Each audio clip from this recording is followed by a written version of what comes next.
जय झूलेलाल। मां प्राध्यापक डॉक्टर संतोष खत्री, सहायक प्राध्यापक, राज्यशास्त्र विभाग, विद्यावर्धनी महाविद्यालय दुलियामा। अॼु असीं चर्चा कंदासीं सिंधी ॾिणु तीजड़ी।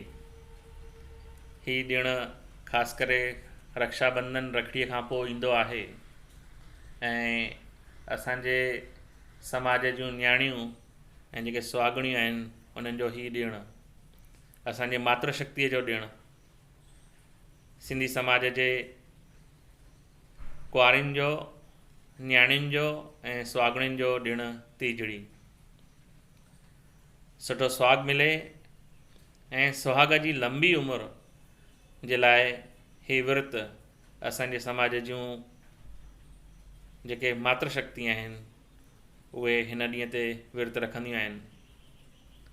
ऐं जीअं त मां पहिरीं बि चयो, रखड़ीअ खां पोइ सिंधी समाज जे मातृशक्तिअ जो सभ खां वॾो ॾिणु असांजे समाज में तीजड़ी करे मल्हायो वेंदो आहे। कॾहिं ईंदो आहे ही ॾिणु? त ही ॾिणु ईंदो आहे सावण जे ऊंदाहीअ तीज ते, याने सावण जे ऊंदाहीअ जी 3 तारीख़ ते ही ॾिणु ईंदो आहे।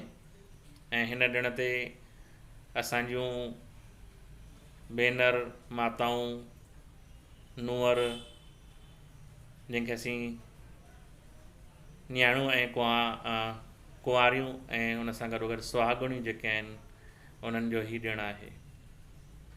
ऐं हिन ॾिण ते असुर करण जी झूनी परंपरा असांजे समाज में आहे। जेके विर्त रखंदियूं आहिनि उहे असुर जो उथी करे जेको उन्हनि खे वणंदो आहे उहो खाधो हू असुर जो करे खाईंदियूं आहिनि, छो जो उन खां पोइ सॼो ॾींहुं उन्हनि खे विर्त रखिणो आहे, उन्हनि खे पाणी बि न पीअणो आहे।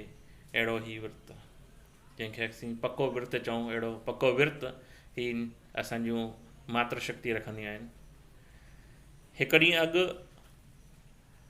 हथनि ते मेहंदी ही ज़रूरु लॻाईंदियूं आहिनि, छो जो तीजड़ीअ ते मेहंदीअ जो सुगुन हर मातृशक्ति असांजी कंदी आहे।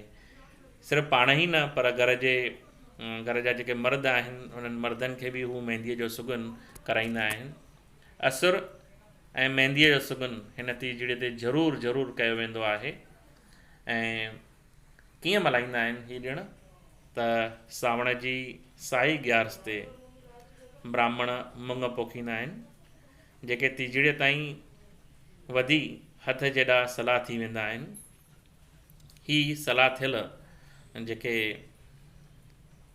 मुङ आहिनि उन्हनि मुङनि खे तीजड़े ॾींहुं न्याणियूं ऐं सुहागणियूं ब्राह्मण जे घरां खणी ईंदियूं आहिनि ऐं पंहिंजे घर खणी अची हू जेको उन्हनि जे घर में सिंगारियल पींघो हूंदो आहे, मंझंदि जे वक़्तु ही जेके सला आहिनि उहे सला पंहिंजे घर में खणी ईंदियूं आहिनि ऐं घर में सिंगारियल जेको पींघो आहे उन पींघे में रखी करे उन्हनि पींघनि खे लोॾींदियूं आहिनि ऐं वर चवंदियूं आहिनि, तीजड़ी माता हिंदोरो लोॾे, राणी पूॼे राज सां, असीं पूॼूं सुहाग भाग सां। तीजड़ी माता हिंदोरो लोॾे, राणी पूॼे राज सां, असीं पूॼूं सुहाग भाग सां। ही गीत बि ॻाईंदियूं आहिनि ऐं इन खां अलावा ॿिया बि गीत हू ॻाईंदियूं आहिनि।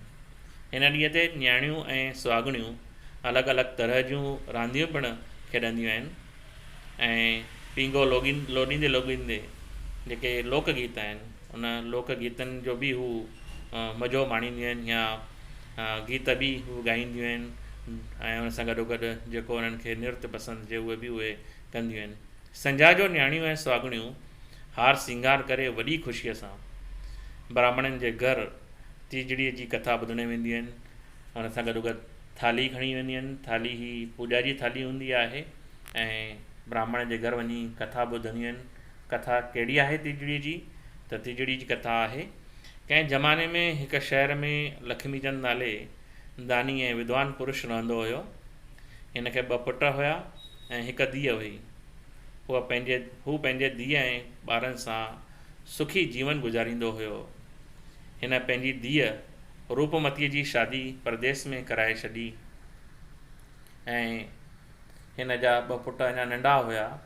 हिकु ॾींहुं ब्राह्मण खे हुन घर में घुराए यज्ञ करण जी लाइ मुहूर्त कढायो। यज्ञ ते धीअ खे वठी अचण लाइ हिननि पंहिंजे ॿिन्ही पुटनि खे उन जे धीअ ॾांहुं मोकिलियो। हूअ जॾहिं भेण वटि पहुता ऐं पिता जो समूरो अहवालु ॾिनो त भेण भाउरनि खे चयो त तव्हां रोटी खाई करे आराम कयो, सुभाणे असीं गॾु हलंदासीं।